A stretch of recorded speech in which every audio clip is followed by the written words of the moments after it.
Kisah Nabi Muhammad bagian 109, Abdullah putra Abdullah bin Ubay. Sesampainya di Madinah, putra Abdullah bin Ubay yang juga bernama Abdullah, menemui Rasulullah. "Ya, Rasulullah," panggil Abdullah, "saya dengar Tuan ingin membunuh ayahku. Jika benar Tuan ingin melakukannya, perintahkanlah aku. Aku bersedia membawa kepalanya di hadapanmu." "Demi Allah, tidak ada orang dari suku Khazraj yang dikenal lebih baik sikapnya kepada orang tuanya daripada aku.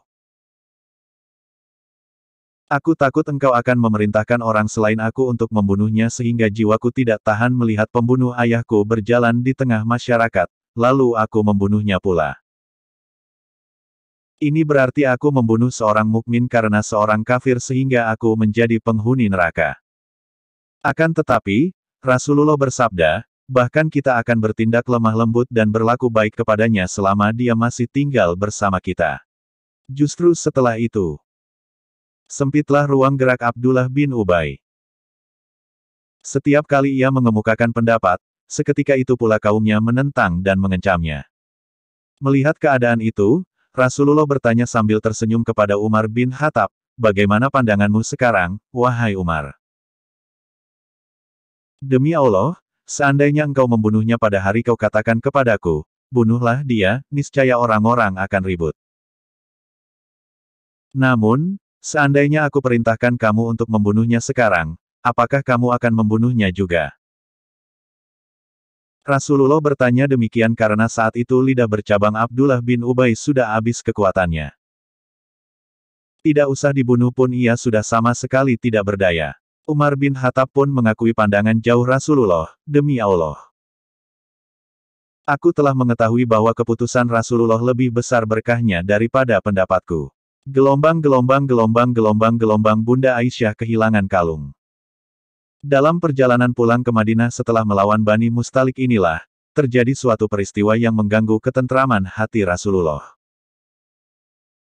Kejadian ini mengenai istri Rasulullah yang ikut dalam peperangan kali ini, yaitu Aisyah. Asteris penuturan Aisyah asteris kejadian ini, setelah selesai peperangan, Rasulullah bergegas pulang dan memerintahkan orang-orang agar segera berangkat pada malam hari.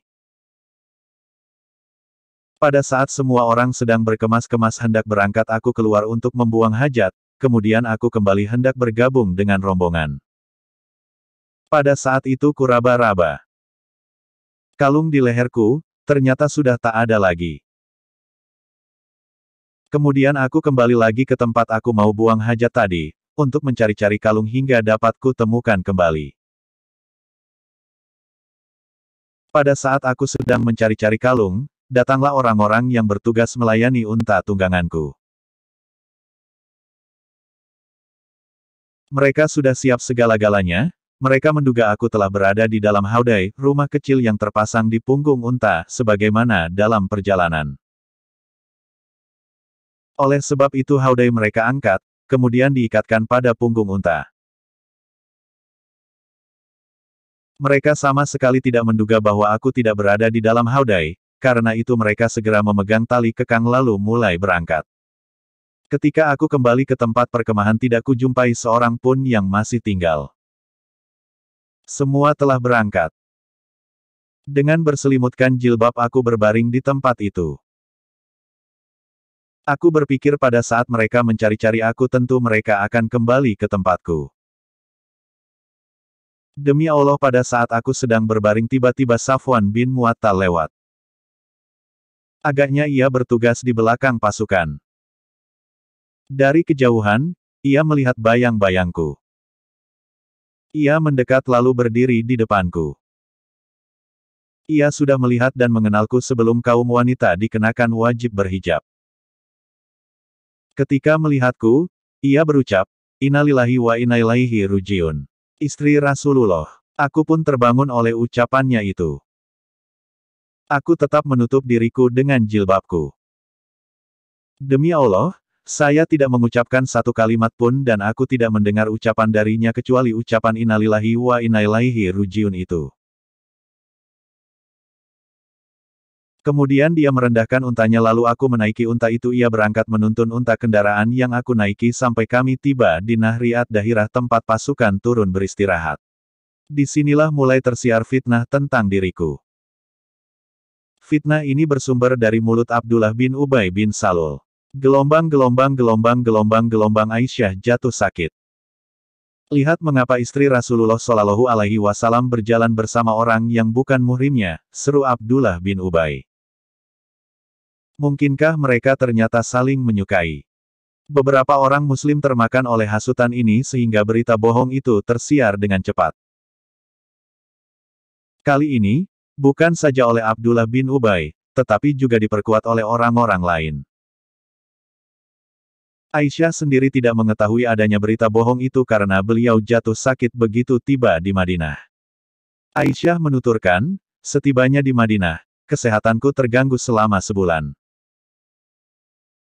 Saat itu rupanya orang-orang sudah banyak mendesas-desuskan berita bohong itu, sedangkan aku belum mendengar sesuatu mengenainya. Hanya saja, aku tidak melihat kelembutan dari Rasulullah yang biasa ku rasakan ketika aku sakit. Beliau hanya masuk lalu mengucapkan salam dan bertanya, bagaimana keadaanmu? Setelah agak sehat, aku keluar pada suatu malam bersama Umi Mastah untuk membuang hajat. Waktu itu kami belum membuat kakus. Pada saat kami pulang tiba-tiba kaki Ummu Mastah terantuk hingga kesakitan dan terlontar ucapan dari mulutnya, celaka si Mastah. Ia pun kutegur, alangkah buruknya ucapanmu itu mengenai seseorang dari kaum muhajirin yang turut serta dalam perang Badar. Ummu Mastah bertanya, apakah Anda tidak mendengar apa yang dikatakannya? Ia kemudian menceritakan kepadaku berita bohong yang tersiar sehingga sakitku bertambah parah. Malam itu aku menangis hingga pagi. Air mataku terus menetes dan aku tak dapat tidur. Rasulullah meminta pendapat para sahabatnya tentang Aisyah, wahai Rasulullah, para istrimu adalah keluargamu kami tidak mengetahui tentang mereka kecuali kebaikan. Jawab para sahabat. Rasulullah memanggil Bariroh pelayan perempuan Bunda Aisyah. Rasulullah alaihi wasallam bertanya, apakah kamu melihat sesuatu yang mencurigakan dari Aisyah? Barirah berkata, bahwa ia tidak mengetahui Aisyah kecuali bahwa Aisyah adalah orang yang sangat baik. Akhirnya Rasulullah berdiri di atas mimbar. Bersambung bagian 110.